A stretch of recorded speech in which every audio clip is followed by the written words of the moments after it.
नमस्कार दोस्तों, कैसे हैं आप सब। मैं आप सबको बता दूं कि जो पॉलिटी की हमने सीरीज स्टार्ट की थी वो लगभग खत्म होने वाली है। जितने भी टॉपिक्स हैं पॉलिटी से रिलेटेड, यानी कि संविधान के भाग, संविधान की अनुसूचियां, सोर्सेज ऑफ कॉन्स्टिट्यूशन, वो सारे हम लोगों ने कवर कर लिए हैं। कल बहुत सारे लोगों के एक मैसेजेस मुझे आए कि संविधान संशोधन के ऊपर वीडियो बना दीजिए, तो आप जाके प्लेलिस्ट में आप चेक करेंगे तो वहाँ संविधान संशोधन के ऊपर भी वीडियो बना हुआ है। तो आप एक बार जाइएगा और वहाँ जो पूरी प्लेलिस्ट है पॉलिटी की क्लास की वो सारी आप देख के आइएगा। उसके अलावा भी अगर आपको क्लासेस चाहिए किसी टॉपिक पे तो आप वो मुझे मैसेज कर दीजिएगा, तो हम उसके लिए भी वीडियोस बना देंगे। तो चलिए, आज टॉपिक होगा इलेक्शन कमीशन ऑफ इंडिया, यानी कि भारत का जो निर्वाचन आयोग है उससे रिलेटेड क्वेश्चन आज हम करेंगे। आयोग भी बहुत इंपॉर्टेंट है, क्वेश्चंस आयोग से रिलेटेड जितने भी हैं वो एग्जाम में बहुत पूछे जाते हैं, और इलेक्शन कमीशन तो बहुत इंपॉर्टेंट पार्ट है पॉलिटी का। तो चलिए, आज हम वही डिस्कस करेंगे, उसी के बारे में जानेंगे और उसी से रिलेटेड एमसीक्यू सॉल्व करेंगे। आपके सामने पहला क्वेश्चन है कि भारत के निर्वाचन आयोग का गठन कब हुआ। बताइए, भारत के निर्वाचन आयोग का गठन कब किया गया? आपको पता है? बताइए, जो भारत का निर्वाचन आयोग है उसका जो गठन है वो कब हुआ था? मैं सबसे पहले तो ये बात जानना जरूरी है कि जो भारत का निर्वाचन आयोग है वो संविधान के किस भाग के अंतर्गत आता है। मैंने आपको भाग पढ़ाए थे संविधान के और मैंने उसमें आपको पूरे भाग बताए थे। तो उसमें मैंने आपको बताया था कि जो चुनाव है, चुनाव यानी कि इलेक्शन, वो किस भाग में है संविधान के? वो संविधान के भाग 15 में। जो इलेक्शन है वो कौन से भाग में है? वो संविधान के भाग 15 में। तो अगर कभी ये पूछे कि जो भारत का निर्वाचन आयोग है वो किस भाग में है, तो वो भाग 15 में। दूसरी चीज ये है कि जो भारत का निर्वाचन आयोग है वो कैसी बॉडी है। तो मैं आपको बता दूं कि जो भारत का निर्वाचन आयोग यानी कि इलेक्शन कमीशन ऑफ इंडिया है वो एक संवैधानिक निकाय है, एक कॉन्स्टिट्यूशनल बॉडी। कैसा निकाय है वो? संवैधानिक निकाय है। तो अगर कभी ये आता है कि भारत का जो निर्वाचन आयोग है वो एक कैसा निकाय है, तो वो एक संवैधानिक निकाय है, यानी कि एक कॉन्स्टिट्यूशनल बॉडी है। अब आप सबको पता है कि अगर कोई बॉडी कॉन्स्टिट्यूशनल है तो कॉन्स्टिट्यूशन में उससे रिलेटेड आर्टिकल्स होंगे ही होंगे, तभी तो वो कॉन्स्टिट्यूशनल बॉडी है। तो भारत का जो निर्वाचन आयोग है अगर वो एक संवैधानिक निकाय है तो वो किस आर्टिकल में? निर्वाचन आयोग का प्रावधान आर्टिकल 324 से लेके 329 तक। कहाँ तक है? 329 तक। तो आपको ये बात बिल्कुल याद रखनी है। तो आपको क्या चीजें पता चली कि जो भारत का निर्वाचन आयोग यानी कि इलेक्शन कमीशन ऑफ इंडिया है वो एक कैसी बॉडी है? वो एक कॉन्स्टिट्यूशनल बॉडी है। वो संविधान के किस भाग में है? तो वो संविधान के भाग 15 में है। वो कौन से आर्टिकल में है? तो वो आर्टिकल 324 से लेके 329 तक में उसका वर्णन किया गया है। तो आपको ये चीजें क्लियर हुई। अब जो क्वेश्चन पूछा है उस पे चलते हैं। क्वेश्चन पूछा है कि भारत के निर्वाचन आयोग का गठन कब हुआ। तो आप सबको पता है कि भारत के निर्वाचन आयोग का गठन कब हुआ। भारत का निर्वाचन आयोग 25 जनवरी 1950 को गठित हुआ। जो भारत का निर्वाचन आयोग है उसका गठन 25 जनवरी 1950 को हुआ था। इसी वजह से, इसी कारण से 25 जनवरी को हर साल क्या मनाया जाता है? वोटर्स डे, यानी कि मतदाता दिवस। क्या मनाया जाता है 25 जनवरी को? मतदाता दिवस। तो अगर कभी ये भी सवाल आता है कि मतदाता दिवस यानी कि वोटर्स डे कब मनाया जाता है, तो वोटर्स डे मनाया जाता है 25 जनवरी को। क्यों मनाया जाता है? क्योंकि 25 जनवरी 1950 को ही भारत के निर्वाचन आयोग का गठन हुआ था, यानी कि इलेक्शन कमीशन ऑफ इंडिया का गठन कब हुआ था? 25 जनवरी 1950 को। इसीलिए हर साल 25 जनवरी को हम सब क्या मनाते हैं? मतदाता दिवस। 25 जनवरी को क्या मनाया जाता है? मतदाता दिवस। कभी कभी ऐसा सवाल भी पूछ लेगा कि 25 जनवरी को ही मतदाता दिवस क्यों मनाया जाता है? इसलिए क्योंकि उसी दिन हम भारत के निर्वाचन आयोग का गठन हुआ था। इसी वजह से हम सब 25 जनवरी को मतदाता दिवस के रूप में मनाते हैं। अब चलिए, इस एक क्वेश्चन से हमने कितने सारे फैक्ट पढ़े। हमने पढ़ा कि जो भारत का निर्वाचन आयोग है वो एक कैसा निकाय है, यानी कि कैसी बॉडी है? तो वो एक कॉन्स्टिट्यूशनल बॉडी है, संवैधानिक निकाय है। और अगर वो कॉन्स्टिट्यूशनल बॉडी है तो हमारे इंडियन कॉन्स्टिट्यूशन में उससे रिलेटेड आर्टिकल्स तो होंगे। तो वो कौन से आर्टिकल में है? मैंने आपको बताया कि वो आर्टिकल 324 से लेके 329 तक। भारत का निर्वाचन आयोग कौन से भाग में है? तो चुनावों का प्रावधान इंडियन कॉन्स्टिट्यूशन के जो भाग 15 है यानी कि भाग 15 है उसमें किया गया है। तो जो भारत का निर्वाचन आयोग है वो किस भाग के अंतर्गत आता है? वो भाग 15 के अंतर्गत आता है। तो ये बात आपको याद रखनी है और बहुत ध्यान से। यहाँ इस एक क्वेश्चन में आपको बहुत सारे फैक्ट पता चल गए। ठीक है, क्लियर? चलिए अगला सवाल देखते हैं। अगला सवाल आपसे पूछ रहा है, भारत में मतदान की आयु 21 वर्ष से घटाकर 18 वर्ष कब कर दी गई? आप सबको याद होगा कि जो मैंने संविधान संशोधन का एक पूरा वीडियो बनाया है, मैंने आपकी क्लास ली थी, उसमें मैंने आपको इसका आंसर बताया था कि हमारे इंडियन कॉन्स्टिट्यूशन में जो वोट करने की जो आयु है वो 21 वर्ष से घटाकर 18 वर्ष कब की गई थी। आप सबको रिकॉल हो पा रहा है कि कब बताया था? मैंने आपको पढ़ाया था कि जो भारत में मतदान करने की आयु 21 वर्ष से घटाकर 18 वर्ष कब कर दी गई थी? 61वें संविधान संशोधन। 61वें संविधान संशोधन कब हुआ था? 61वां संविधान संशोधन बताइए। 61वां संविधान संशोधन 1989 कब हुआ था? 61वां संविधान संशोधन 1989 द्वारा जो मतदान करने की आयु है उसको 21 साल से घटाकर 18 साल कर दी गई। अब आप मुझे कमेंट करके ये बताइए कि वर्तमान में भारत में जो वोट करने की आयु है वो कितनी है, मतलब कितने साल की उम्र तक के लोग वोट करने के अधिकारी हैं, वोट करने का अधिकार उनको प्राप्त हो जाता है किस उम्र में। अब जो ये पूछा गया है कि 21 वर्ष से घटाकर 18 वर्ष कब की गई, तो आप सबको ये बात पता चल गई कि 61वें संविधान संशोधन 1989 द्वारा जो वोट करने की आयु है उसको 18 साल कर दिया गया। तो अब जो सवाल पूछा है इसमें क्या दिया गया है? इसमें ईयर पूछा गया है। तो इसका राइट आंसर क्या हो जाएगा? क्या होगा राइट आंसर? राइट आंसर हो जाएगा 1989। क्या राइट आंसर होगा? 1989। तो भारत में जो मतदान करने की आयु है वो 21 वर्ष से घटाकर 18 वर्ष कब कर दी गई? 1989 में। और अगर कभी पूछे कौन सा संविधान संशोधन हुआ था, तो आपको याद रखना है कि 61वां संविधान संशोधन हुआ था।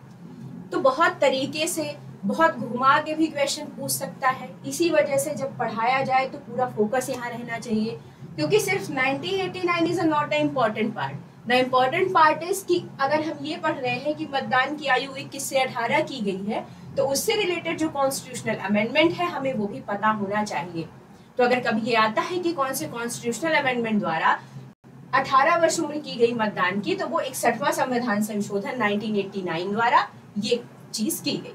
क्लियर? ओके, चलिए अगला सवाल देखते हैं। अगला सवाल है कि भारत के प्रथम मुख्य निर्वाचन आयुक्त, चुनाव आयुक्त कौन थे?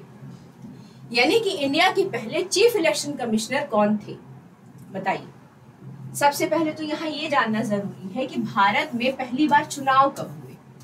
अगर कभी ये आ जाए कि भारत में पहली बार स्वतंत्र भारत में आम चुनाव कब हुए थे, तो क्या आपको पता है कि स्वतंत्र भारत में आम चुनाव कब किए गए थे? बताइए। भारत में पहली बार, स्वतंत्र भारत में पहली बार आम चुनाव कब हुए? बताइए, कब हुए थे आम चुनाव? भारत में जो आम चुनाव हुए थे वो 1951-52 में हुए थे। तो अगर कभी ये भी पूछा जाता है कि स्वतंत्र भारत में आम चुनाव कब हुए थे, तो स्वतंत्र भारत में जो आम चुनाव है वो 1951 से लेके 52 के बीच में हुए थे। तो ये बात आपको क्लियर होनी चाहिए। अब जो सवाल पूछा है कि भारत के मुख्य निर्वाचन आयुक्त थे कौन? कौन थे भारत के मुख्य निर्वाचन आयुक्त? तो उस समय भारत के पहले मुख्य निर्वाचन आयुक्त तो सुकुमार सेन जी थे। तो ये बात भी आपको बहुत अच्छे से क्लियर होनी चाहिए कि जब भारत में आम चुनाव हुए थे उस समय भारत के जो प्रथम निर्वाचन आयुक्त थे वो कौन थे? सुकुमार सेन जी थे। और अगर कभी ये पूछे कि भारत में आम चुनाव कब हुए, तो भारत में आम चुनाव 1951-52 के बीच में करवाए गए थे स्वतंत्र भारत। ये बात आपको क्लियर होनी चाहिए। अब आप सबसे एक मेरा सवाल ये है कि जो वर्तमान में इलेक्शन कमिश्नर ऑफ इंडिया के अलावा, chief election commissioner of India के अलावा कितने सदस्य होते हैं निर्वाचन आयोग में? निर्वाचन आयोग में चीफ इलेक्शन कमिश्नर के अलावा कितने सदस्य होते हैं? तो आप सबको पता है कि जो वर्तमान स्थिति है, चुनाव आयोग की जो वर्तमान स्थिति है उसमें एक होते हैं chief election commissioner of India, एक होते हैं chief election commissioner of India और दो होते हैं अदर इलेक्शन कमिश्नर। तो एक कौन होते हैं, एक होते हैं मुख्य निर्वाचन आयुक्त और दो होते हैं उनके जो सहायक या अदर इलेक्शन कमिश्नर। तो अगर ये पूछे कि वर्तमान में जो भारत का चुनाव आयोग है उसकी वो कितने निकाय की बॉडी है, तो वो तीन लोगों के निकाय की बॉडी, जिसमें एक chief election commissioner of India होते हैं और उनके अलावा दो अदर इलेक्शन कमिश्नर होते हैं। तो ये आपको पता होना चाहिए कि कितने सदस्यीय निकाय है, तो ये 3 सदस्यीय निकाय है। इसका एक इतिहास भी रहा है। 1950 से जब इसका गठन हुआ, 25 जनवरी 1950 को जब चुनाव आयोग का गठन हुआ, तब से लेकर 1989 तक जो इलेक्शन कमिश्नर था वो एक सदस्यीय निकाय था। वो कितने सदस्यीय निकाय था? एक सदस्यीय निकाय था। लेकिन 89 में क्या किया गया, 1989 में ये प्रावधान किया गया, वर्कलोड ज्यादा बढ़ा। जब वर्कलोड बढ़ा तो ये हुआ कि 1989 में ये प्रावधान किया गया कि एक chief election commissioner of India के साथ साथ 2 अन्य चुनाव आयुक्तों की नियुक्ति कर दी गई। तो 1989 में ये प्रावधान हो गया कि अब जो भारत का चुनाव आयोग है वो 3 सदस्यीय निकाय हो जाएगा।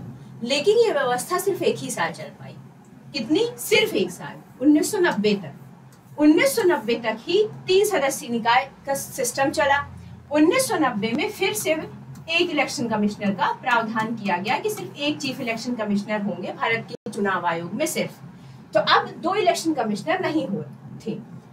1990 से 1992 तक यही सिस्टम चला कि जो भारत में सिर्फ एक चीफ इलेक्शन कमिश्नर होते थे। चुनाव आयोग की जो बॉडी थी उसमें सिर्फ एक चीफ इलेक्शन कमिश्नर होते थे। लेकिन 1993 से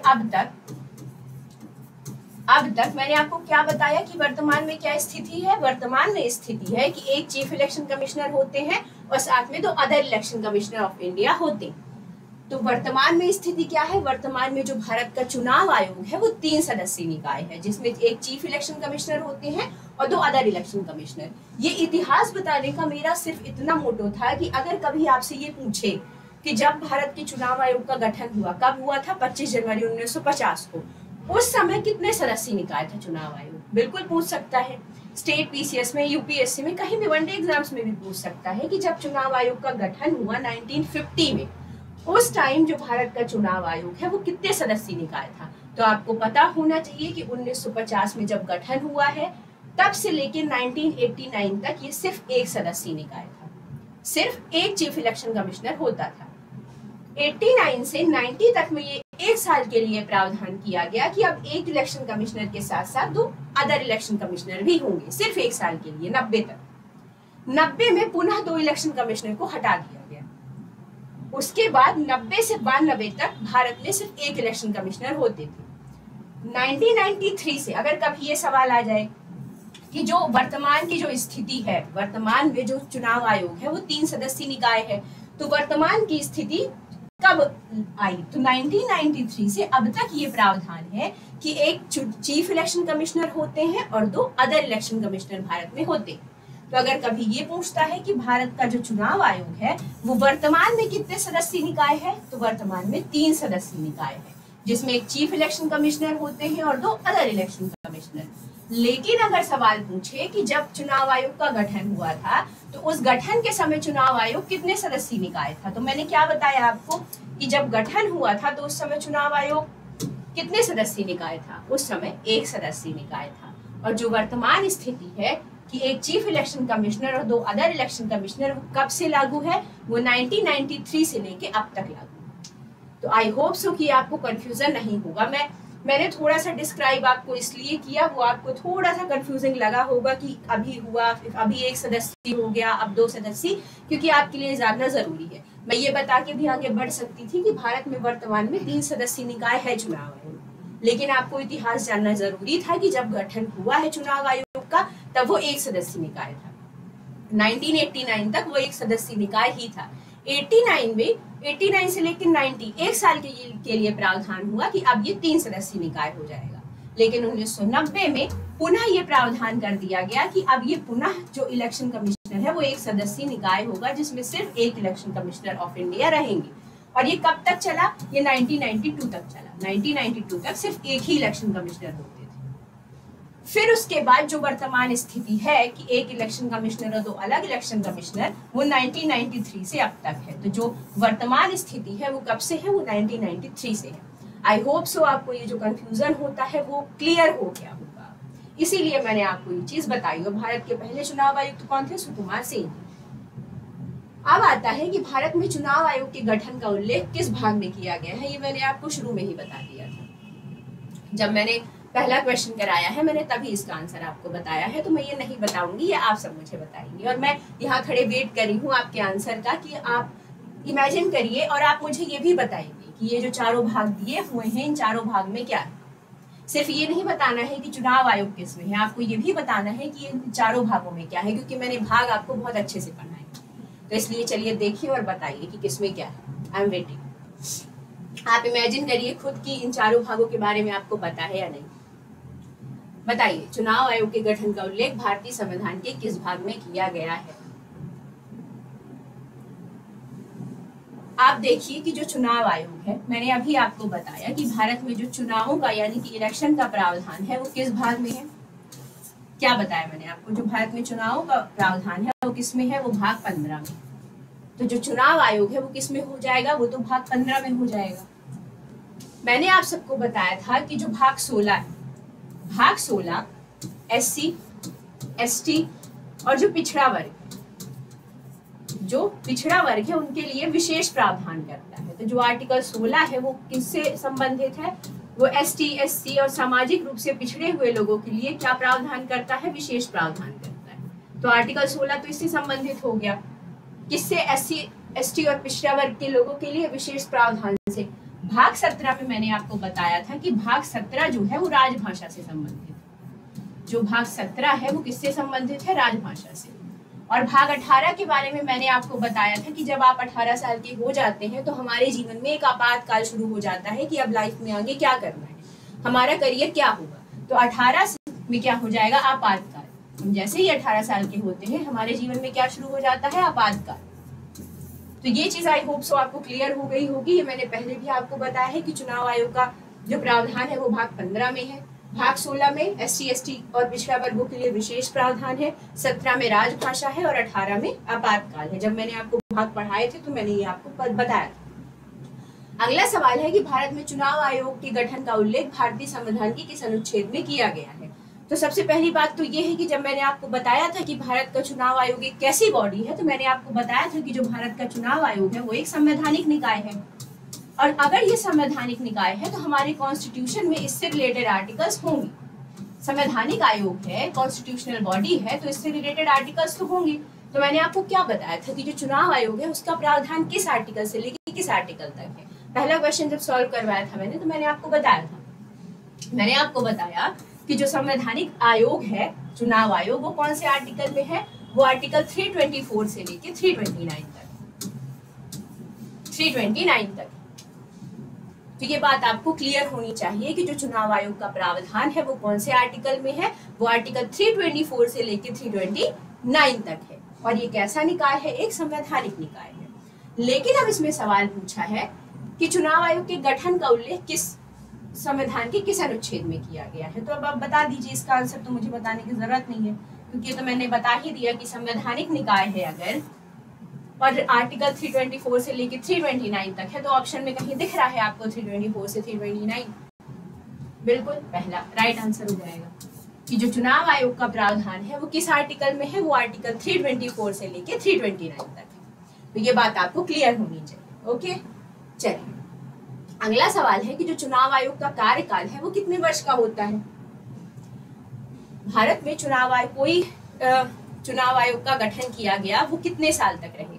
या कभी ये भी सवाल पूछा जा सकता है कि चुनाव आयोग के जो अध्यक्ष और सदस्य हैं उनका कार्यकाल कितने वर्ष का होता है। बताइए क्या राइट आंसर होगा। मैं आपको बता दूं कि जो चुनाव आयोग का कार्यकाल है वो 6 वर्ष का होता है। जो चुनाव आयोग का कार्यकाल है वो कितने वर्ष का होता है? वो 6 वर्ष का होता है। और चुनाव, अगर कभी ये सवाल आता है कि चुनाव आयोग के जो अध्यक्ष हैं उनका कार्यकाल कितना होता है, बताइए। चुनाव आयोग के जो अध्यक्ष हैं उनका कार्यकाल कितना होता है?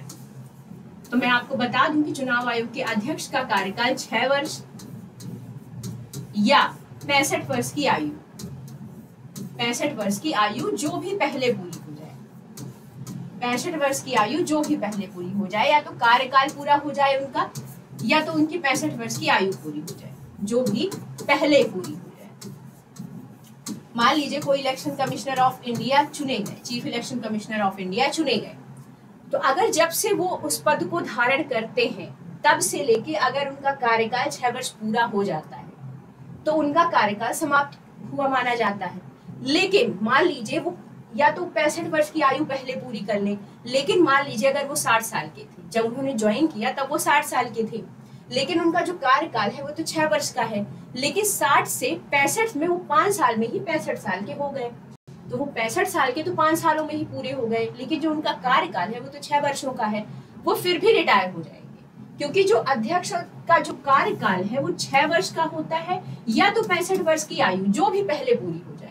तो अगर वो 65 वर्ष की आयु पहले पूरी कर लेते हैं तो वो 5 साल में ही रिटायर हो जाएंगे। इसका कहने का मतलब ये होता है कि या तो 6 साल का कार्यकाल होता है, या तो 65 वर्ष की आयु जो भी पहले पूरी हो जाए। अगर वो 65 के पहले हो गए हैं, 65 ईयर उन्होंने कंप्लीट कर लिया है, तो भले उनका कार्यकाल 6 वर्ष नहीं है, वो फिर भी रिटायर हो जाए। तो यहाँ आपको ये बात क्लियर होनी चाहिए कि जो अगर कभी पूछे कि कार्यकाल कितने वर्ष का होता है अध्यक्ष का, तो अध्यक्ष का जो कार्यकाल है वो 6 वर्ष का या 65 वर्ष की आयु जो भी पहले पूरी हो जाए वो होता है। मान लीजिए कि जब उन्होंने ज्वाइन किया वो 60 साल के थे, ज्वाइनिंग के टाइम वो कितने थे, 60 साल के, लेकिन वो इस चीज से खुश नहीं हो सकते ना कि मेरा कार्यकाल तो 6 साल का है, 6 साल का है ना, तो मैं 66 साल, जब मैं 66 ईयर ओल्ड हो जाऊंगा, 66 ईयर का हो जाऊंगा, मैं तब भी पद पर बना रहूंगा। वो नहीं पद पर बने रहेंगे, क्योंकि जो नियम है वो ये कहता है कि अगर 65 की आयु उनकी पहले पूरी हो रही है तो वो रिटायर हो जाएंगे, तो वो 5 सालों में ही रिटायर हो जाएंगे, क्योंकि वो 65 उन्होंने पहले कंप्लीट कर लिया। Okay, clear. ये जो टर्म्स होते हैं कि इसका क्या मतलब होता है कि 6 वर्ष की आयु या 65 वर्ष की आयु पहले पूरी कर ले, तो उसका सिर्फ एक सरल सा मतलब होता है कि उनकी अगर आयु 65 वर्ष हो गई है, भले वो 2 सालों में ही हो जाए, वो 3 सालों में ही हो जाए, वो रिटायर हो जाएंगे। लेकिन अगर नहीं है तो वो पूरा कार्यकाल वो 6 वर्ष तक उनका रहता है। That's clear. ओके, चल अगला सवाल। अगला सवाल कहता है भारत में चुनाव आयोग के सदस्यों की नियुक्ति कौन करता है। मैंने आपको एक चीज बताई है कि जो भारत का चुनाव आयोग है वो कैसा निकाय है, वो एक संवैधानिक निकाय है। बताया मैंने कि कैसा निकाय है, एक संवैधानिक निकाय, यानी कि कॉन्स्टिट्यूशनल बॉडी है। और मैं आपको एक यहाँ पे ट्रिक बताती हूँ। जनरली मैं ट्रिक्स पे काम नहीं करती हूँ, मुझे ज्यादा यही समझ में आता है कि जितने ज्यादा कॉन्सेप्ट क्लियर रहेंगे उतनी ज्यादा पॉलिटी क्लियर रहेगी, क्योंकि पॉलिटी ट्रिक्स पे या और चीजों पे काम नहीं करती है। इट्स ऑल अबाउट कॉन्सेप्ट कि अगर आपने एक बार पॉलिटी समझ ली है और आपको पूरा कॉन्स्टिट्यूशन समझ में आ गया है कि प्रोसेस क्या है, तो आपको कभी उसे दोबारा पढ़ने की या बार बार चीजें रिकॉल करने की जरूरत नहीं पड़ती है, क्योंकि आपने उसे समझा है। बस उसी की बात है कि अगर ये संवैधानिक निकाय है तो मैं आपको एक चीज बता दूं कि अधिकतर ऐसा होता है कि जो भी कॉन्स्टिट्यूशनल बॉडीज होती हैं, जो भी संवैधानिक निकाय से संबंधित आयोग होते हैं, उनके अध्यक्ष और सदस्यों की नियुक्ति राष्ट्रपति द्वारा ही की जाती है। ये आपको पता होना चाहिए कि जितनी भी कॉन्स्टिट्यूशनल बॉडी होती है सेंटर की, जितनी भी सेंटर की कॉन्स्टिट्यूशनल बॉडीज हैं यानी कि संवैधानिक निकाय है, और अगर कोई संवैधानिक निकाय है तो उससे रिलेटेड आर्टिकल होंगे। तो चुनाव आयोग का आर्टिकल है 324 से लेकर 329। तो अगर ये संवैधानिक निकाय है तो उसकी नियुक्ति राष्ट्रपति द्वारा ही की जाएगी, उसके अध्यक्ष और सदस्यों। जैसे यहाँ पे मैं आपको ऑप्शन देके भी समझा सकती हूँ। कैसे? आपने यूपीएससी के बारे में सुना होगा, यूपीएससी के बारे में तो सुना ही होगा ना आपने। यूपीएससी यानी कि यूनियन पब्लिक सर्विस कमीशन। अब यूनियन पब्लिक सर्विस कमीशन एक कैसा आयोग है? संवैधानिक निकाय है। कैसा निकाय है? संवैधानिक निकाय है। अब चूंकि ये संवैधानिक निकाय है तो मैंने आपको बताया है कि अगर ये कॉन्स्टिट्यूशनल बॉडी है, तो इससे रिलेटेड आर्टिकल्स भी होंगे। तो यूपीएससी का प्रावधान किस में किया गया है? यूपीएससी के गठन का प्रावधान आर्टिकल 315 में है। यूपीएससी के जो गठन का प्रावधान है वो आर्टिकल 315 से लेके 323 तक में किया गया है। तो अगर कभी ये भी आता है कि यूपीएससी के गठन का प्रावधान किसमें है, तो 315 से लेके 323 तक में। ये मेरा सिर्फ यहाँ पे ये बताने का मतलब है कि अगर यूपीएससी एक संवैधानिक आयोग है यानी कि कॉन्स्टिट्यूशनल बॉडी है, तो अभी मैंने आपको नियम बताया है कि लगभग जितने भी सेंटर के संवैधानिक निकाय होते हैं उनकी नियुक्ति राष्ट्रपति करते हैं। तो अगर कभी मान लीजिए ये सवाल आता है कि यूपीएससी के सदस्य और अध्यक्षों की नियुक्ति कौन करता है, तो राइट आंसर क्या हो जाएगा? राइट आंसर क्या होगा बताइए? यूपीएससी के अध्यक्ष और सदस्यों की नियुक्ति राष्ट्रपति करेंगे। क्यों करेंगे? क्योंकि मैंने आपको बताया कि ये कॉन्स्टिट्यूशनल बॉडी, तो अगर कोई कॉन्स्टिट्यूशनल बॉडी है और वो सेंटर की है, जैसे संघ का चुनाव आयोग है, राज्य का चुनाव आयोग, राज्य निर्वाचन आयोग अलग होता है। राज्य निर्वाचन आयोग पंचायतों का चुनाव करवाता है, वो भारत का निर्वाचन आयोग पंचायतों का चुनाव नहीं करवाता। तो वही है यूपीएससी है। यूपीएससी कैसा निकाय है? संवैधानिक निकाय है। तो जो इसके अध्यक्ष और सदस्यों की नियुक्ति है वो भी कौन करेगा? वो भी राष्ट्रपति ही करेगा। तो जो मेनली मोटो है वो ये बताना है कि संवैधानिक निकाय है तो अध्यक्ष और सदस्यों की नियुक्ति राष्ट्रपति द्वारा, सेंटर का। तो ये चीज आपको क्लियर हुई। अब आते हैं सवाल। अब सवाल कह रहा है कि भारत में चुनाव आयोग के सदस्यों की नियुक्ति किसके द्वारा की जाती है? तो अगर आपको ये चीज बिल्कुल अच्छे से पता है कि जो चुनाव आयोग है वो कैसी बॉडी है, चुनाव आयोग कॉन्स्टिट्यूशनल बॉडी। कैसी बॉडी है? कॉन्स्टिट्यूशनल बॉडी है। तो कॉन्स्टिट्यूशनल बॉडी है तो अध्यक्ष और सदस्यों की नियुक्ति कौन करेंगे? राष्ट्रपति करेंगे। मुझे नहीं लगता है कि अगर मान लीजिए कभी कोई सवाल आता है, ये जो आपने कॉन्सेप्ट समझा है, मान लीजिए कभी आता है किसी भी संवैधानिक निकाय के बारे में कोई क्वेश्चन जिससे रिलेटेड आर्टिकल्स हैं और पूछता है कि इसके अध्यक्ष और सदस्यों की नियुक्ति कौन करता है और आपको नहीं पता। मान लीजिए आपको यूपीएससी कहीं नहीं पता होता, बस आपको इतना पता होता कि यूपीएससी संवैधानिक निकाय है, ये तो मुझे पता है। यूपीएससी एक संवैधानिक निकाय है और यूपीएससी है मतलब ये सेंटर का है, यूनियन पब्लिक सर्विस कमीशन है, केंद्रीय लोक सेवा आयोग है, सेंटर का है। तो अगर ये संवैधानिक निकाय है तो मैंने एग्जाम डायरी की क्लास में पढ़ा था कि अगर कोई भी संवैधानिक निकाय है तो उसके अध्यक्ष और सदस्यों की नियुक्ति राष्ट्रपति द्वारा की जाती है।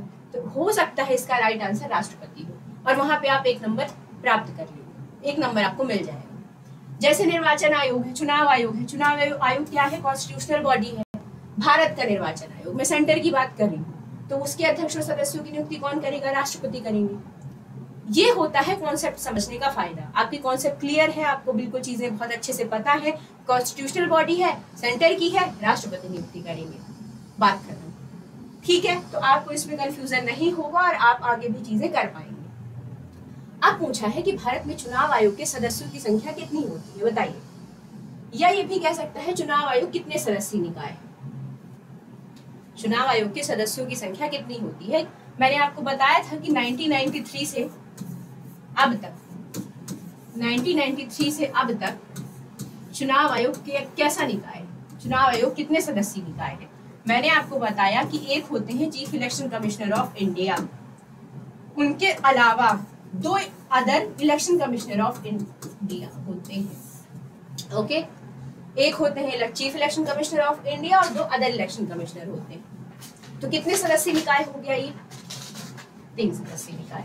कितने सदस्यीय निकाय हो गया? 3 सदस्यीय निकाय। तो अगर कभी पूछे कि जो भारत का चुनाव आयोग है वो वर्तमान में कितने सदस्यीय निकाय है, तो वर्तमान में 3 सदस्यीय निकाय है, जिसमें एक चीफ इलेक्शन कमिश्नर होते हैं, 2 अदर इलेक्शन कमिश्नर, मतलब एक मुख्य निर्वाचन आयुक्त और 2 अदर चुनाव आयुक्त, यानी कि अन्य चुनाव आयुक्त होते हैं। अब आपके लिए एक सवाल है, आपके लिए सवाल ये है कि आप मुझे बताइए कि अभी करंट में, वर्तमान में जो भारत के चीफ इलेक्शन कमिश्नर है वो कौन है। भारत के chief election commissioner of India यानी कि भारत के मुख्य निर्वाचन आयुक्त कौन है, वो आप सब मुझे कमेंट करके बताएंगे। ओके, ठीक है।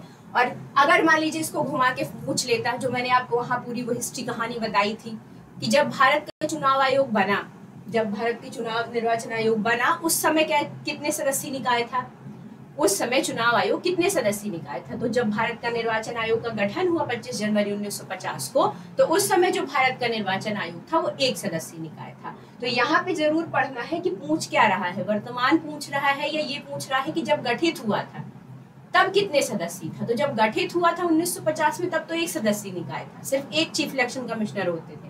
लेकिन अभी 1993 से लेके वर्तमान में अब 3 सदस्यीय निकाय हो गया है। तो यहाँ पे कंफ्यूजन नहीं होना चाहिए बिल्कुल, क्योंकि मैंने पूरी हिस्ट्री बताई है आपको इसीलिए कि कभी अब कंफ्यूजन ना हो कि कहानी क्या है इसकी। भारत में चुनाव आयोग के सदस्यों की वेतन भत्ते किसके समान होते हैं, बताइए। सबसे पहले तो ये जानना जरूरी है कि चुनाव आयोग के अध्यक्ष और जो सदस्य हैं, जो उनका दर्जा होता है वो सुप्रीम कोर्ट के न्यायाधीश के बराबर होता है। जो उनका दर्जा होता है वो सुप्रीम कोर्ट के न्यायाधीश के बराबर होता है। तो कभी कभी ये भी सवाल पूछता है कि चुनाव आयोग के जो सदस्य हैं उनका जो दर्जा है वो किनके समान होता है। किनके समान उनका दर्जा होता है? तो आपको पता होना चाहिए कि सुप्रीम कोर्ट के न्यायाधीश के बराबर। इसको हम ऐसे भी समझ सकते हैं कि चुनाव आयोग जब कभी लोकसभा विधानसभा के चुनाव कराता है, वहाँ कोई प्रॉब्लम्स आती हैं, तो वहाँ वो बहुत सारी चीज़ों में एज अ न्यायाधीश के रूप में ही काम करता है कि कहाँ पे चुनाव की धांधली हुई है, कहाँ सही तरीके से चुनाव हुए हैं नहीं हुए हैं, उन सारी चीज़ों के बारे में जो डिसीजन लेता है वो चुनाव आयोग ही लेता है। तो जो भारत के निर्वाचन आयोग के जो सदस्य हैं, जो उनका दर्जा है, इसीलिए वो सुप्रीम कोर्ट के न्यायाधीश के बराबर दिया गया है। तो अगर कभी ये सवाल आता है कि जो चुनाव आयोग है, उनके जो सदस्य हैं, उनका जो दर्जा है वो किसके समान है, तो वो सुप्रीम कोर्ट के न्यायाधीशों के समान है। तो जब दर्जा सुप्रीम कोर्ट के न्यायाधीशों के समान है, तो जो उनके वेतन भत्ते होंगे वो भी किसके समान होंगे? बताइए। जब दर्जा ही सुप्रीम कोर्ट के न्यायाधीश के समान है, तो जो उनका वेतन भत्ते होंगे वो किसके समान होंगे? वो सुप्रीम कोर्ट के न्यायाधीशों के ही तो बराबर होंगे। मान लीजिए अगर मुझे मिल गया दर्जा एक राष्ट्रपति जी के पद का, कि मुझे दर्जा मिला है कि मैं भारत की राष्ट्रपति हूँ, तो जो मेरे वेतन भत्ते होंगे, जो मुझे मिलने वाली फैसिलिटीज होंगी, वो कैसी होंगी? वो राष्ट्रपति के बराबर ही होंगी। तो मैंने आपको ये जब बताया है कि चुनाव आयोग के सदस्यों का जो दर्जा होता है वो सुप्रीम कोर्ट के न्यायाधीश के बराबर होता है। तो जब दर्जा सुप्रीम कोर्ट के न्यायाधीशों के बराबर है, सुप्रीम कोर्ट के जजेस के बराबर है, तो जो उनके वेतन होंगे वो भी सुप्रीम कोर्ट के न्यायाधीश के बराबर ही होंगे। Okay, clear? चलिए अगला बढ़ते हैं। तो अगर कभी ये सवाल मान लीजिए अचानक से आपके सामने किसी ने खड़े होकर पूछ लिया, अच्छा चलो बताओ चुनाव आयोग के जो सदस्य हैं उनका जो दर्जा होता है वो किसके समान होता है? आपको तुरंत कहना है अरे सुप्रीम कोर्ट के न्यायाधीश के बराबर। और पूछ लिया उनके वेतन भत्ते, तो बोल रहे अरे भाई जब दर्जा ही सुप्रीम कोर्ट के न्यायाधीश के बराबर है तो वेतन भत्ते तो सुप्रीम कोर्ट के न्यायाधीश के बराबर ही होंगे। बहुत बहुत सिंपल सी चीज है। ठीक है, अगला क्वेश्चन है कि भारत में राष्ट्रीय मतदाता दिवस कब मनाया जाता है? देखिए मैंने आपको बताया और वही क्वेश्चन आ भी गया। मैंने आपको बताया था, मैंने आपको क्या बताया था कि जो भारत का चुनाव आयोग है उसका गठन कब हुआ था? उसका गठन हुआ था 25 जनवरी 1950 को। बताया था मैंने कि भारत का जो निर्वाचन आयोग है जो उसका गठन हुआ था वो कब हुआ था?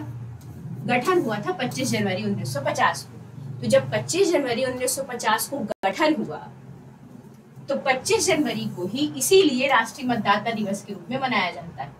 तो कारण भी बताया था कि 25 जनवरी को राष्ट्रीय मतदाता दिवस के रूप में क्यों मनाते हैं? क्योंकि इसी दिन राष्ट्रीय जो निर्वाचन आयोग है उसका गठन हुआ। तो जो राइट आंसर हो जाएगा वो हो जाएगा 25 जनवरी। कभी कभी ये भी पूछ लेता है कि 25 जनवरी को ही राष्ट्रीय मतदाता दिवस क्यों मनाते हैं? क्यों मनाते हैं? क्योंकि 25 जनवरी 1950 को ही किसका गठन हुआ था? भारत के निर्वाचन आयोग का गठन हुआ था।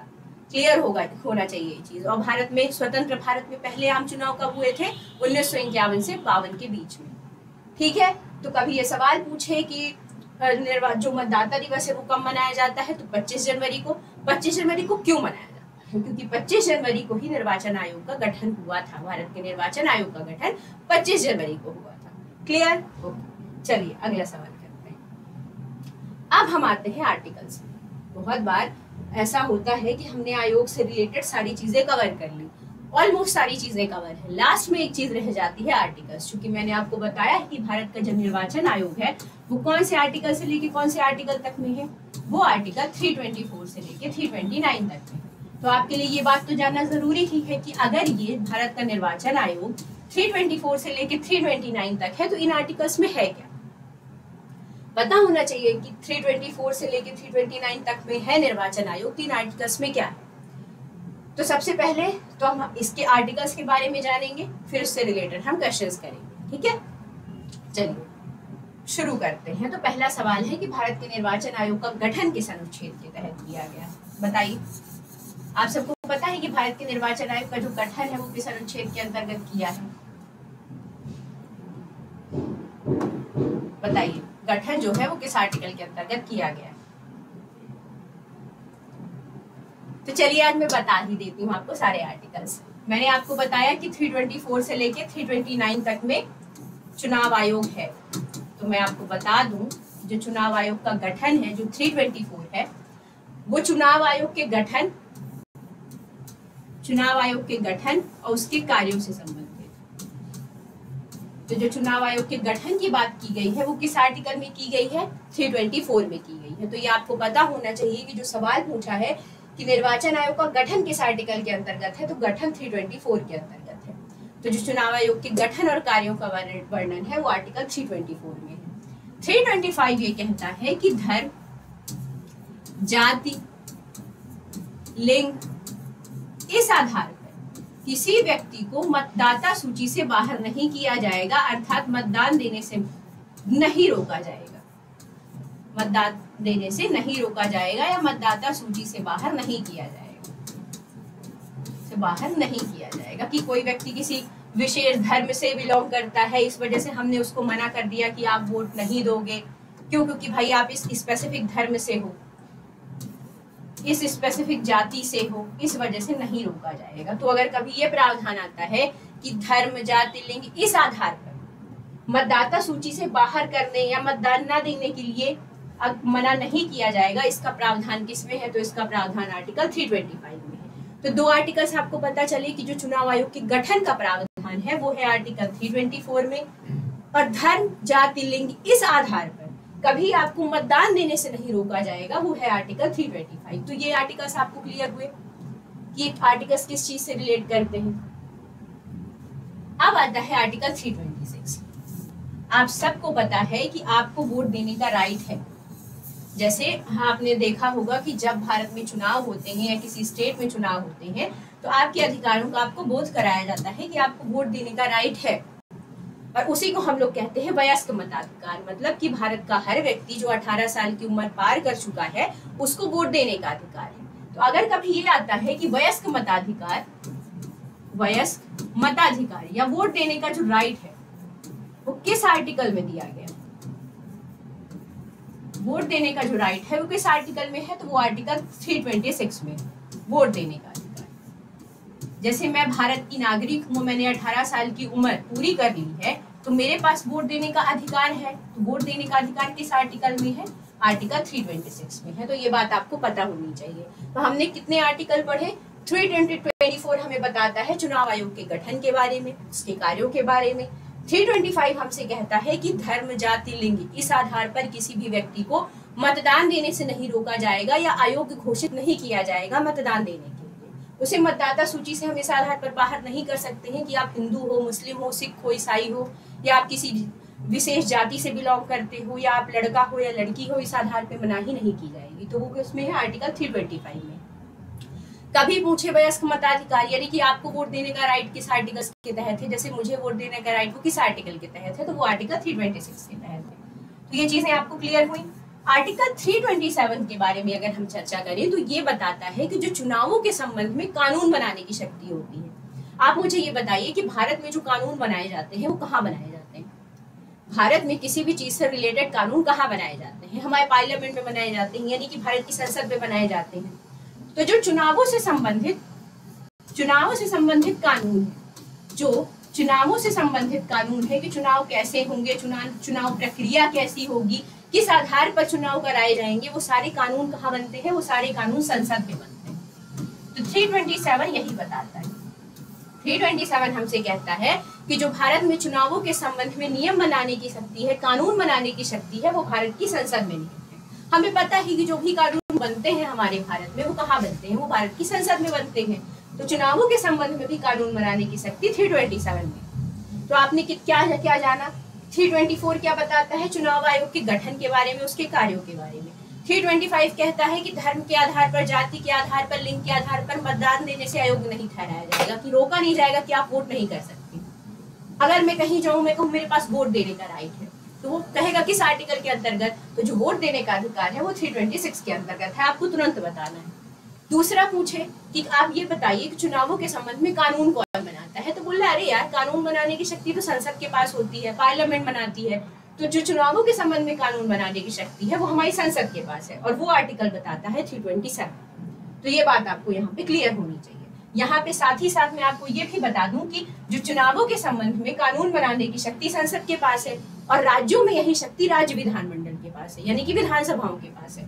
तो ये कौन से आर्टिकल में हो जाएगा? 328। यहीं पे मैं इसलिए बता रही हूँ कि जब सारी चीजें यहीं लिखी गई हैं तो यहाँ मैं आपको बता दूं। 324 चुनाव आयोग का गठन, 25 धर्म, जाति, लिंग के आधार पर मना ही नहीं, 26 वोट देने का अधिकार, 27 ये बताता है कि जो चुनावों से संबंधित कानून है वो कौन बनाएगा? हमारी संसद बनाएगी। सेंटर पे तो संसद बना देगी और राज्यों में कौन बनाएगा? राज्य विधानमंडल। क्लियर है ना कि जो सेंटर है वहां पे कौन बनाता है कानून? हमारी पार्लियामेंट बनाती है, यानी लोकसभा राज्यसभा यहाँ कानून बनते हैं। और राज्यों में कानून कहाँ बनते हैं? विधानसभाओं विधान परिषद में वही बनते हैं। तो जो संसद चुनाव आयोग चुनावों के संबंध में कानून संसद बनाएगी 327 में, और राज्यों के संबंध में यही कौन बनाएगा? राज्य विधानमंडल। तो वो किसमें है? 328। क्लियर? चलिए अब हम सॉल्व करेंगे आंसर। पूछा गया है कि भारत के निर्वाचन आयोग का गठन किसमें है। मैंने आपको बताया कि जो भारत के निर्वाचन आयोग का गठन है वो किसमें है? वो आर्टिकल 324 में। ठीक है, किस आर्टिकल में है? आर्टिकल 324 में है। तो ये चीज आपको क्लियर होनी चाहिए। फिर से एक बार मैं बता दूं, 324 में है चुनाव आयोग का गठन। 325 कहता है धर्म जाति लिंग के आधार पर मतदान देने से नहीं रोका जाएगा। धर्म जाति लिंग के आधार पर मतदान देने से आपको नहीं रोका जाएगा। 326 है वोट देने का अधिकार, यानी कि वयस्क मताधिकार। 326 क्या बोलता है? आपके पास वोट देने का अधिकार है। 327 बताता है कि जो चुनावों के संबंध में जो कानून बनाएगी वो कौन बनाएगी? सेंटर में कौन कानून बनाएगी चुनावों के संबंध में? संसद बनाएगी। और यही अगर आर्टिकल 328 होता तो ये क्या कहता कि सेंटर पे तो कौन कानून बना रहा है? संसद। सेंटर पे कौन कानून बना रहे हैं? संसद। तो राज्यों में कौन कानून बनाएगा? विधानमंडल। राज्यों में कौन कानून बनाएगा? तो राज्यों में विधानमंडल कानून बनाएगी। तो ये आर्टिकल 328 बता दे रहा है। सीक्वेंस है पूरा। 324 में गठन है, 325 में धर्म जाति लिंग के आधार पर मनाही नहीं की जाएगी, 26 में वोट देने का अधिकार है, 26(7) में है कि चुनाव के संबंध में कानून कौन बनाएगा? संसद बनाएगी। और 328 बताता है कि अगर संसद सेंटर पे कानून बना रही है तो राज्यों में विधानमंडल बनाएगी कानून चुनावों से संबंधित। क्लियर? चलिए अब आपको कंफ्यूजन नहीं होगा। 325 के तहत क्या प्रावधान है? इतनी बार पढ़ाया, अब तो पता होना चाहिए। ऑप्शन पढ़िए, आंसर कीजिए। पढ़िए ऑप्शन। ऑप्शन दिया है मतदाता सूची में धर्म जाति लिंग के आधार पर भेदभाव नहीं किया जाएगा, चुनाव आयोग का गठन, मतदान की आयु, चुनाव कानून का निर्धारण। बताइए बताइए क्या राइट आंसर होगा? इतनी ज्यादा बार करवाया है मैंने आर्टिकल्स आपको, 324 से लेके अप्रॉक्स अभी 328 तक तो बता ही दिया है, 329 भी मैं बताऊंगी अभी आपको। बताइए इसका राइट आंसर क्या होगा? इसका राइट आंसर क्या होगा बताइए।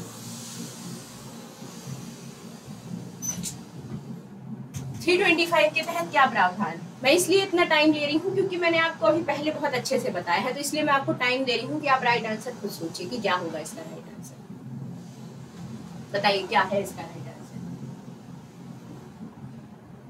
इसका राइट आंसर बिल्कुल सही, इसका राइट आंसर हो जाएगा मतदाता सूची में धर्म जाति लिंग के आधार पर भेदभाव नहीं किया जाएगा। मैंने आपको बताया था 324 में गठन से संबंधित प्रावधान है, 25 हमें मनाही करता है कि धर्म जाति लिंग के आधार पर भेदभाव नहीं होगा, 26 हमें वयस्क मताधिकार यानी कि वोट देने का राइट बताता है, 27 हमें बताता है कि चुनाव के संबंध में कानून कौन बनाएगा? संसद। 28 बताता है कि कानूनों के संबंध में राज्यों में कौन कानून बनाएगा? राज्य विधानमंडल। अब बताइए चुनाव आयोग का गठन किस आर्टिकल में? आर्टिकल 324। ठीक है, वयस्क मताधिकार के बारे में कौन बताता है? वोट देने का राइट 326। चुनावी कानून कौन बनाएगा? संसद 327। और राज्यों में कौन कानून बनाएगा? विधानमंडल 328। क्या है? कुछ भी तो नहीं है, इतने अच्छे से बता दिया है सब, अब तो बन जाना चाहिए। 326 के तहत क्या प्रावधान है? वयस्क मताधिकार बताया कि नहीं बताया आपको? वयस्क मताधिकार के बारे में मैंने आपको बताया। 326 में क्या है? वयस्क मताधिकार के आधार पर चुनाव यानी कि वोट देने का राइट। चुनाव आयोग का गठन किसमें है? 324 में। मतदाता सूची में भेदभाव नहीं किया जाएगा 325 में, धर्म जाति लिंग के आधार पर। चुनावी कानून का निर्धारण संसद करती है सेंटर पे, और राज्यों में कौन करता है? 328 के अंतर्गत राज्य विधानमंडल करती है। कुछ नहीं है सब, अब तो आसान ही लग रहा होगा, इतने अच्छे से पढ़ जो लिया है। आर्टिकल 328 के तहत किस राज्य विधानमंडल के चुनाव संबंधी, मैंने आपको बताया है आर्टिकल 328 के तहत किसी राज्य विधानमंडल के चुनाव संबंधी कानून बनाने की शक्ति प्राप्त है। बताइए 327 के अंतर्गत चुनाव से संबंधित कानून कौन बना रहा था? 327 के अंतर्गत चुनावों से संबंधित कानून कौन बना रहा था? संसद। संसद बना रही थी 327 के अंतर्गत। तो मैंने आपको क्या बताया था? 328 के अंतर्गत कौन बनाएगा? राज्य विधानमंडल। 328 के अंतर्गत कौन बनाएगा? राज्य विधानमंडल, राज्य विधायिका। तो राइट आंसर क्या हो जाएगा? राज्य विधानमंडल। इसीलिए वहां पे मैंने सब आपको बता दिया है, ताकि जब आप ये क्विज करें ना तो आपको ये चीजें बहुत आसान लगे, यार ये तो कुछ है ही नहीं। अब आता है 329। 329 क्या कहता है? मैंने आपको आर्टिकल्स बता दिए थे 324 से लेके 328 तक, लेकिन चुनाव आयोग से जो संबंधित आर्टिकल है वो 329 तक है। 329 हमें ये बताता है कि चुनावों से संबंधित मामलों पर न्यायालय का हस्तक्षेप नहीं होगा। 329 क्या बताता है कि जो चुनावों से संबंधित मुद्दे हैं, जो चुनावी मुद्दे, इलेक्शन के जो भी मुद्दे हैं, उसमें न्यायालय हस्तक्षेप नहीं करेगा, न्यायालय हस्तक्षेप नहीं कर सकता है। तो उसका प्रावधान आर्टिकल 329 में है कि न्यायालय हस्तक्षेप नहीं कर सकता है चुनावी मुद्दे पे। अगर मान लीजिए कोई भी व्यक्ति चुनाव से संबंधित मुद्दे लेके न्यायालय में जाता है, जैसे मैं जाऊं और मैं कहूं कि मैं चुनावों से संबंधित मुद्दों के लिए न्यायालय में आई हूं कि चुनाव सही तरीके से हुए हैं नहीं हुए हैं, तो उस मामलों में न्यायालय का हस्तक्षेप नहीं होगा। ये कौन से आर्टिकल में है? ये आर्टिकल 329 में है। तो 329 क्या प्रावधान करता है? चुनावी मुद्दे में न्यायालय के हस्तक्षेप पर रोक लगाता है। तो ये बात आपको बिल्कुल क्लियर होनी चाहिए कि जो आर्टिकल 329 है वो क्या करता है? वो चुनावी मुद्दे में न्यायालय के हस्तक्षेप पर रोक लगाता है। तो मैंने आपको बताया था कि चुनावों के संबंध में संसद के पास किस आर्टिकल की तहत शक्ति है कानून बनाने की? 327। राज्य विधानमंडल के पास किस आर्टिकल की तहत शक्ति है कानून बनाने की? 328। राइट आंसर क्या हो जाएगा? 329 के तहत चुनावी मामलों में किसका हस्तक्षेप निषेध है, यानी कि मना किया गया है, तो न्यायालय। कोई भी इलेक्शन के जो मुद्दे हैं, चुनावी मुद्दे हैं, उसमें न्यायालय का हस्तक्षेप नहीं होगा। वो कौन से आर्टिकल में है? आर्टिकल 329 में। और क्लियर? ओके, चलिए अगला सवाल है कि भारत के वर्तमान, ये सवाल आपके लिए है जो मैंने आपसे पूछा भी है कि भारत के जो वर्तमान मुख्य चुनाव आयुक्त है वो कौन है? बताइए, भारत के जो वर्तमान मुख्य चुनाव आयुक्त है वो कौन? ऑप्शन है राजीव कुमार जी, ज्ञानेश कुमार जी, ओपी रावत जी, सुनील अरोड़ा जी। इसका राइट आंसर आपको बताना है and that's your homework. Okay, अब आप मुझे बताइए कि जिस तरह आपने चुनाव आयोग पढ़ा, इलेक्शन कमीशन पढ़ा, कोई भी सवाल बचा है जो नहीं क्लियर हुआ हो? मैंने आपको आर्टिकल्स बता दिए चुनाव आयोग से संबंधित, मैंने आपको भाग बता दिया किस भाग में है, मैंने आपको सारे आर्टिकल्स बता दिए, मैंने आपको चुनावों के बारे में बता दिया कि भारत में पहले चुनाव कब हुए थे, पहले चुनाव आयुक्त कौन थे, उनके सदस्यों का कार्यकाल, उनके अध्यक्षों की नियुक्ति, चुनाव आयोग से रिलेटेड पूरी हिस्ट्री बताई कि 1950 में ये कैसा निकाय था और 1993 से लेके अब तक ये कैसा निकाय है। कुछ नहीं बचा।